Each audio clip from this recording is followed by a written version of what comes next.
moal pati-pati di Indonesia dioyak-oyak lamun teu garagah nu sabenerna mah tinggal kesatuan jeung persatuanna hungkul. Sebab nyaritakeun urang Amerika ge Indonesia adalah agamana gede laluhur jeung kuat mantak seetik di negara batur mah di negara batur geus dicuekeun tapi di Indonesia Amerika teu bisa cuek kunaon sebabna sebab loba jelema gagah kajahoan gagahna iraha ieu hi atuh deulekeun wae emang kumaha gitu parangsana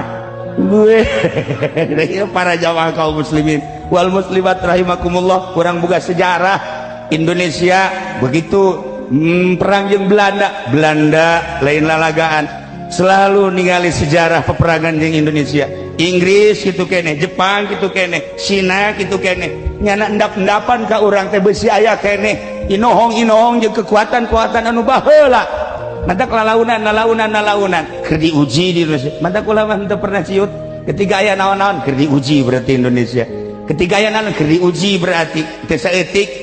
Jam menteri ge loba nu arah Islam, jam MPR ge loba nu Islam, di DPR pusat ge sarua bae.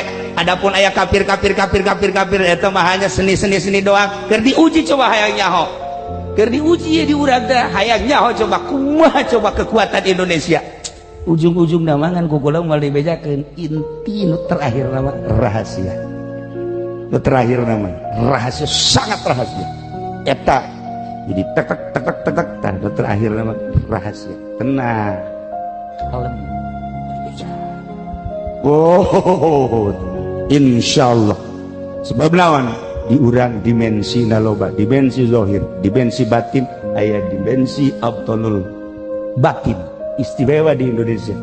Mantap orang luar negeri Yaman, orang Suriah, Baghdad, Turki pada daratan ke Indonesia saat ini ada apa sih di Indonesia selain daripada didatang-datangkan ku yang terhormat presiden ke urang di Cina aya naon di urang teh ya diperhatikan aya potensi-potensi zahiran wa batinan anu ku ari ku urang Indonesia teu kataliti tapi ku urang luar negeri kataliti.